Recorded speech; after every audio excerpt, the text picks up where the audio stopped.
Well, I think you saw it today, night and day in a lot of ways. Decision-making, getting the ball out. He's a guy that plays with great confidence. And I really like where Jacob's headed. But Jacob knows, there's no days off. And unfortunately, the position he plays, you got to make great strides every day. But I think Jacob leaves spring practice, the last 7 practices, playing as good a football as I've ever seen Jacob play. But, again, that doesn't mean a whole lot right now. Unfortunately, we're in spring, and there's a lot of work to be done. I think Joel's a guy that got better every day.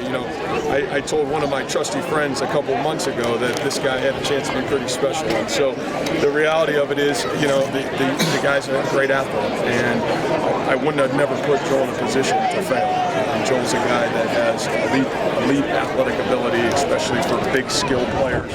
And he just kept getting better every day, and it was great to see him have some success today. But I can be honest with you, go watch the film for 14 practices, and you can see him having that kind of success. A lot of work to do, though. That's a hard transition to make, and I'm not silly. I know what the work ethic that it's going to take to get where he needs to go so he can play at that rate consistently. But I wouldn't doubt Joel in it. But I thought the 1-0 line looked pretty good today, And again, you got some defensive guys out. We didn't have Campbell in. So, how to truly judge that, I think it's unfair to make any outlandish statements other than I would say there's great growth in that group. I think Ogie's been a great surprise. He's got a chance to be a very high-end football player. I think Meeker has had just a phenomenal spring, which is great. They're young guys, and that's part of growth. But to say no, the reality of the next 16 weeks, does that group have to improve, and do we have to be even better than where we left off today? Absolutely. We got to get bigger. We got to get stronger. We got to grow. But I am excited about the growth they made. Coach Mann did a great job with those guys this spring.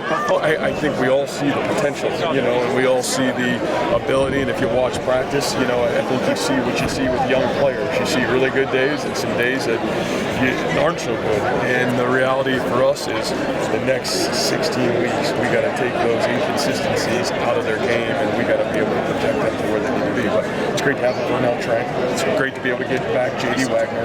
It's great to get Spencer Benton back.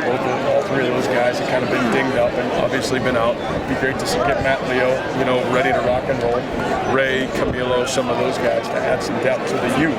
But I thought you saw some great growth in Benny and Jamal Johnson. So there's some guys that we're excited. There's a lot of potential, but we got to turn that potential into reality real fast. I think the maturity of this team allows me to have confidence that the next 16 weeks are paramount to any team's success.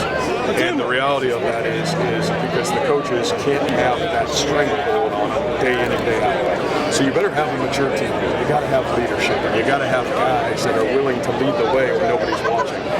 Last year, we weren't ready for any of that, and it showed, to be honest with you. It showed really early in the season. It showed, as we struggled to kind of overcome what we missed in these 16 weeks. And so now I really feel we're a lot closer to where we need to be in terms of we've got some leadership, we've got some ownership in the program, and we're still going to have to do a great job over the next 16 weeks, but I think we're ready to handle the summer and what comes with all the challenges of